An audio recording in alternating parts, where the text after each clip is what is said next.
અમીરગઢડા, મનપુરા અને ચૌહાણગઢડા વન વિભાગથી પીડિત લોકો કલેક્ટર કચેરીએ પહોંચ્યા.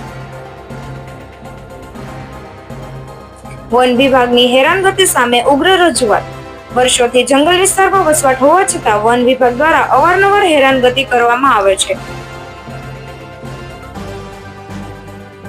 જમીનના દાવાઓ કોર્ટમાં ચાલી રહ્યા છતાં વન વિભાગ દ્વારા તોડફોડ કરાય છે. અરજદારોની રજૂઆત, જંગલની જમીન અમારી છતાં રહેવા દેવામાં આવતા નથી. કાંતિ ખરાડીએ કહ્યું, પાડલિયા જેવી ઘટના જો ચૌહાણગઢમાં બને તો નવાઈ નહીં.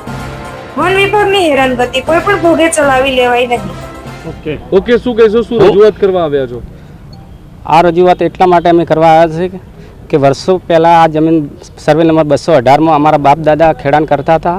અમે પણ હું પણ કરી રહ્યો છું એમાં, અને એ બાબતે રજૂઆત કરવા આવ્યા છે કે અમારે જે પ્રોટેક્શનની અંદર દિવાલ ચાલુ કરી નાખી ફોરેસ્ટ વિભાગે, કે જ્યાં સુધી અમારા કોર્ટમાં દાવા ચાલે છે, પ્રાંતમાં બી દાવા ચાલે છે, જ્યાં સુધી કોર્ટ નિકાલ ના લે ત્યાં સુધી જલ્દીથી જલ્દી અમને અને નિર્ણય આપે. અને સરકારશ્રીને એવું જ માગ છે કે અમારા પાક નિષ્ફળમાં ઘર પાકા બનાવેલા છે, તબેલો છે, અંદર લાઇટ છે, બોર છે, આજ સુધી વર્ષોથી અમે વાવીએ છીએ તો કોઈ નોટિસ અમને ખોટી આપી છે, અને આજ સુધી અમને એવું કોઈ સર્વે કર્યું નથી, અને કોઈ આજ સુધી એમની કોઈ પહેલાં કોઈ આવ્યું જ નહોતું. બોર અંદર બનાવ્યા, લાઇટ આવી તો સરકાર આટલા દિવસ કે ઊંઘાયેલી હતી, અને હવે 2 મહિનાથી અમને એટલા હેરાન કરી નાખ્યા છે કે વાત છોડી દો. જીતુ સોલંકી, દ્રષ્ટિકોણ ન્યૂઝ, બનાસકાંઠા.